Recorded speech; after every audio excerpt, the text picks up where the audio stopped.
D'abord, sur le principe, les structures ne sont pas appelées à demeurer éternellement. Parce que toute organisation doit répondre à une problématique bien définie. Si elle la règle, naturellement, elle peut disparaître. Maintenant, c'est les acquis en termes de compétences ou de transformation, en tout cas impulsées par cette structure, qui va demeurer. Heureusement d'ailleurs que les personnes qui portent ces structures, pour l'essentiel, sont encore là avec nous. Donc je crois que l'essentiel, c'est d'avoir ces compétences locales ou dans la banlieue qui peuvent à chaque fois se réinventer, recréer des choses adaptées au contexte pour répondre à des questions très précises. Donc ça, ce n'est pas dans ces fétichismes de l'organisation qui va être là pendant 100 ans. Mais pour ce cas précis, je crois qu'on se connaît très bien entre habitants de la banlieue. La structure que nous allons mettre, en tout cas qui est en place, n'est pas une structure genre association, non. On a bien dit un think tank. Et pour ceux qui connaissent c'est quoi un think tank, c'est un groupe composé de personnes qui ont une certaine expertise et qui sont prêtes à aborder des réflexions qui intéressent la vie des populations et les injecter, c'est le mot, dans les programmes politiques du gouvernement ou de la mairie de la localité dans laquelle ils se trouvent. Si tant est que ces autorités acceptent ces idées. Attention, il y a deux rôles qu'il ne faut pas confondre. Il y a des gens qui peuvent créer des réflexions stratégiques et les porter à l'oreille ou à l'attention du responsable politique ou administratif. Maintenant, il est loisible à ce responsable ou à cette autorité d'appliquer ou de ne pas appliquer.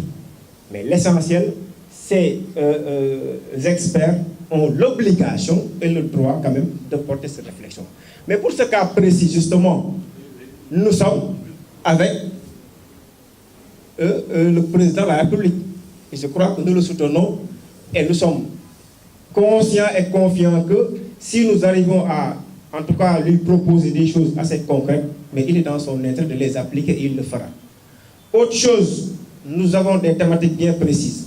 Vous l'avez dit, dans les banlieues ou dans d'autres pays, ou dans d'autres localités du pays, les gens attaquent beaucoup de problèmes et finalement ils ne s'en sortent pas.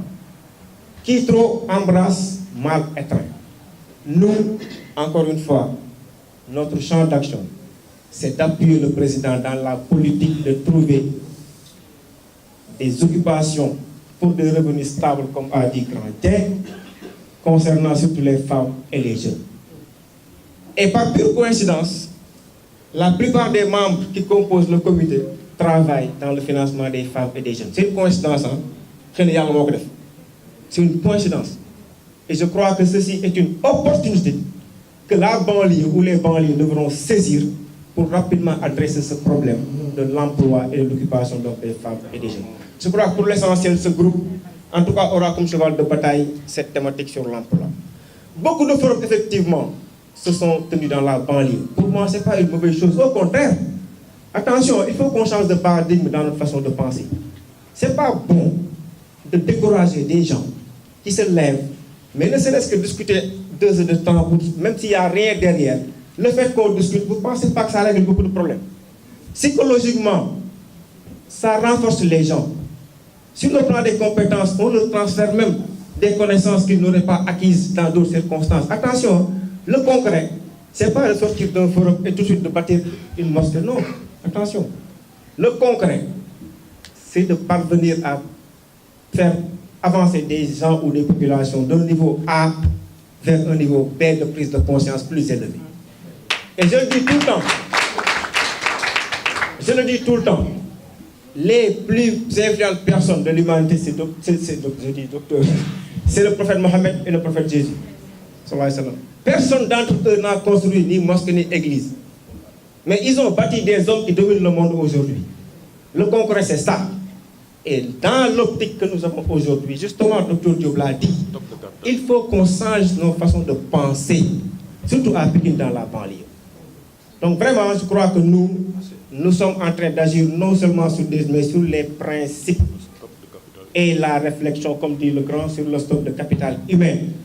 Parce que là, Dr Diop l'a dit un tout petit peu. D'ailleurs, connaître li nga gën a fonk ki nga wóolu nga koy dénk.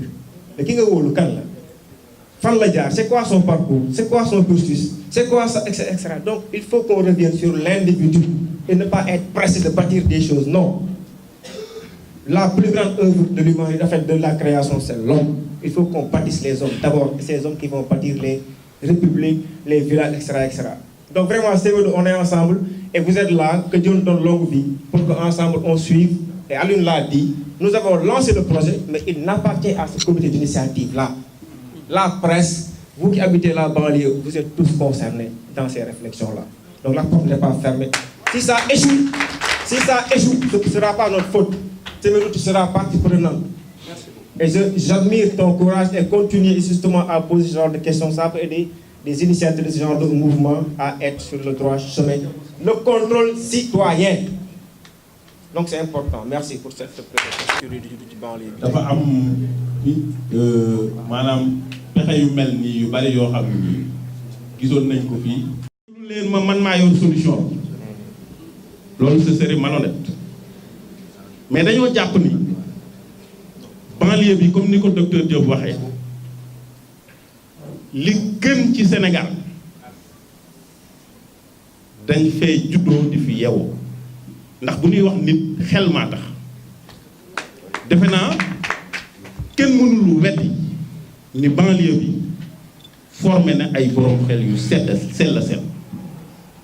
j'en cite simplement fa nga xam ni moom la ñuy formé mooy lycée Limamoulaye at mu jot mooy raw ci lycée yi te fa lañ génne kon ñun bu fekkee ni ñi fi dëkk doon ay cadre yoo xam ni dañoo bokk ci ñuy doxal Sénégal tey ndax ñi toog ci table ji ak ñi nekk ci salle bi te ñëwuñu fii ak ña nga xam ne nii ñu ngi ci ku ci nekk secteur ba nga nekk te ñuy doxal Sénégal ci ñuy doxal réew mi ci nga boobu waaw ñooñu est-ce que dañ leen di bàyyi rek ñu amal njëriñ ñeneen waaw duñu leen jëli seen xam-xam boobu nga xam ni moom la ñuy def feneen ñu ni leen kaay li banlieue dafa am ay problème bu boppam xalaat leen ci teg leen ay yoon yoo xam ne nii bu ñu ci jaaree loolu dinañ ko saafara kon ñun li nga xam ni moom lañ bëgg a sos mooy li ñuy wax think tank boobu déggee mooy xel yi di xalaat di xel yi bu ñu xalaatee ba xel yi dañ koy jox ñi nga xam ni ñoom la yàlla dénk nguur ci banlieue bi ku nekk xam na ni am na ay pouvoir yu fi nekk am na gox yu nekk am na ay maire yu fa nekk xëy na ñoo nañ leen dooleel ñun duñu croiser les bras rek ni xëy na Macky Sall lañ fi nekkal duñu wax ak benn non ña nga xam ni ñoom la yàlla teg ci suñu bopp gox yi lépp lu ñu am ci xalaat ak ci yoon woo xam ni bu ñu fa jaaree dinañ ci génn wala ay loo xam ne dañ koy jëli ca biti ñëw indil leen ko ni leen réaliser leen lii dinañ leen ko jox mais nag foog à la kulli alit il faut que ñu wax ak ñoom ñi nga xam ne ñoo ŋànk réew mi it mooy le gouvernement te xëy na ñun par rapport ak suñu modeste influence xëy na ñu mën faa yegg tuuti wala ñu mën a actionner ñoo xam ne mën nañ faa yegg dinañ leen aussi mobiliser la nga xam ni moom lañ fay jëlee aussi ñu indi ko loolu ci wàllu xalaat la leneen li nag mooy action maanaam dafa am ay problèmes yoo xam ne nii moom la ñu war a régler ci banlieue bi loolu mooy deuxième question forum bi ñuy teg loolu lay jëriñ maanaam dañuy woote forum ku nekk xam na ni jotaayu waxtaan la waaye jotaayu wone la it képp koo xam ne nii yaa ngi ci banlieue bi te am foo xam ni yaa nga fay yëngu loo xam ni bu ñu ci jàppee mu doon solution boo xam ne nii bu ñu ko lawalee mu doon njëriñu askan wi dinañ la woo nga ñëw wane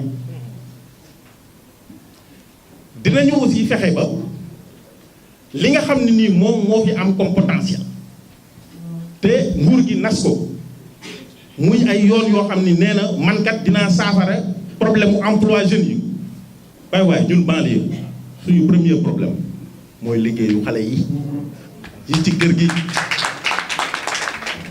mooy dimbali jigéen ñi nga xam ne nii ñooy njëkk a yeewu ci kër yi 5 heures du matin la ñuy jóg yenn seenu paan mais ñooñu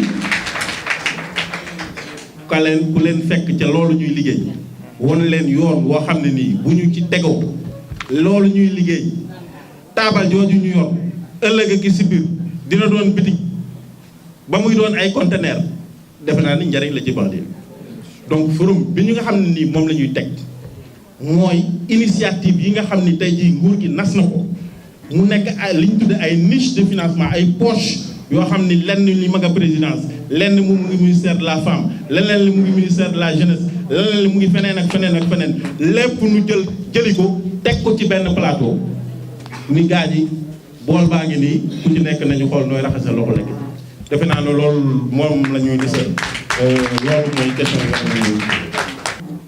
boo ko gëstoo yëkkatiw ko du benn nit du ñaar nit ñu bari la te amul kenn ku jiite grade nag précision de taille c'est une organisation non structurée ñoo ko def exprès bañ ko structuré amul fii ku koy jiite amul kuy secrétaire tollooguñ foofu lu tax tollooguñ foofu dañu ubbi bunt yi woo doomi Pikine doomi banlieue ñi nga xam ne am nañ xam-xam ñëpp ñu ñëw ñu toog ñu waxtaan buñ ko structuré ba pare woo nit ñi dinañ ne gumb boo ne la kaa ñu sànninte la dëgg na xeer tollooguñ foofu loolu laa ci dolli voilà.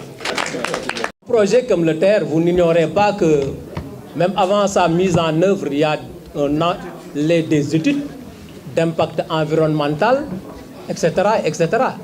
Et ce n'est pas le premier projet aussi mis en œuvre ici, au niveau du département de Pikine. Il y a eu l'autoroute à péage, etc., etc.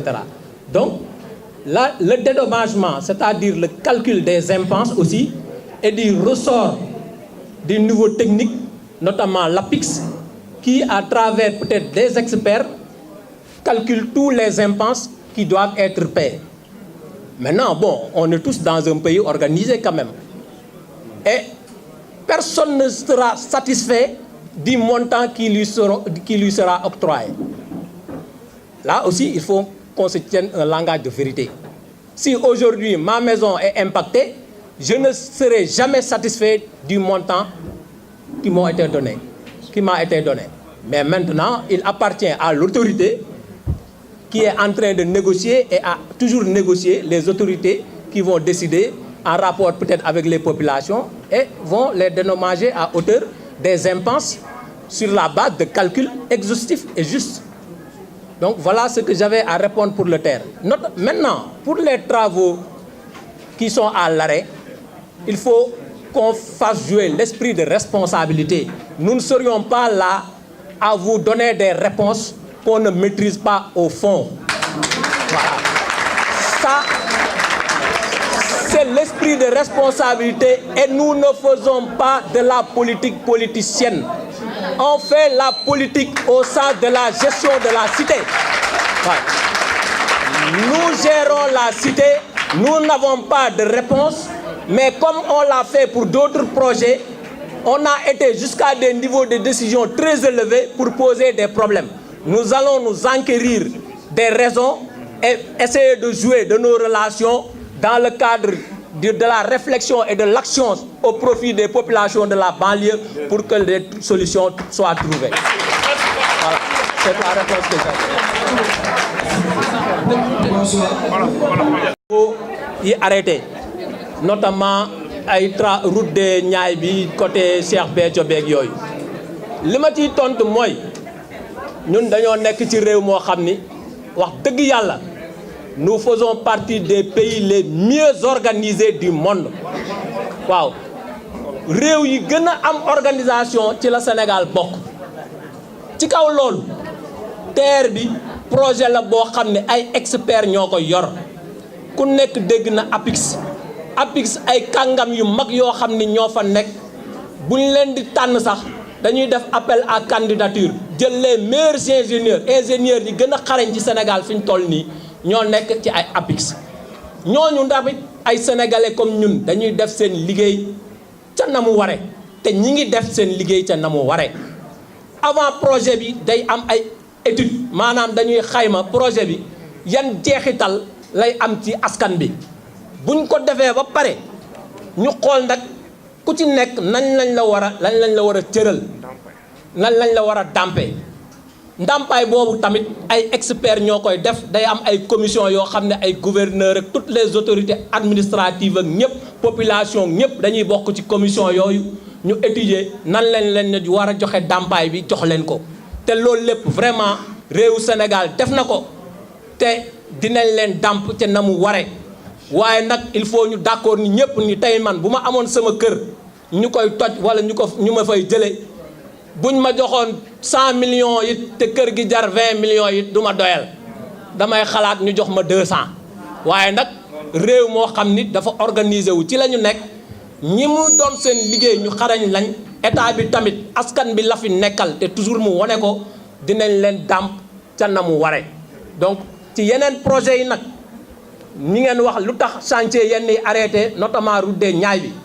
ñun duñ fi nekk di def politique politicienne di wax lu ñu maîtriser wul ñun loolu mooy GRAP nous sommes des gens responsables esprit de responsabilité la ñu am te dañoo nekk ci liggéey yoo xam ne tamit ay responsable lañ fii ku fi toog ak yéen ñi ñëpp fi ñëw ñu tax leen a jóg nous sommes tous des responsables bu ko defee loolu la ca war mooy ñun dinañ en tant que liggéeyal askan bi xool lan moo waral chantier yooyu arrêté te niñ ko doon def ak démb ak bërki démb ñii duñ ma bàyyi ma wax lu dul safaan am na ci ay projet yu am ci banlieue bi cooloo fi nekk mais ñun ñii bu ñu gisee ay problème dañuy dem ba fu gën a kawe toog ak autorités yi ni leen ñun kat lii ak lii ak lii ak lii moo fi am léegi dañoo bëggoon ngeen jàppale ci suñu askan bi am na fi tey ay maire yoo xam ne ñi ngi balballu naan ñoo régler problème mu nangam ñun Djiddah Thiaroye Kaw lañ dëkk waaye am na ci yoo xam ni ñun ci suuf dox nañ ci ay jéego waaw ba solution am ci donc loolu la ñuy continuer ci chantier yooyu xool lan moo ko waral te je suis sûr que Macky Sall président Macky Sall ak premier ministre am ak gouvernement am askan bi lañ fi toogal bu ñu xamee lu ko waral dinañ ci wut ay pexe waaw.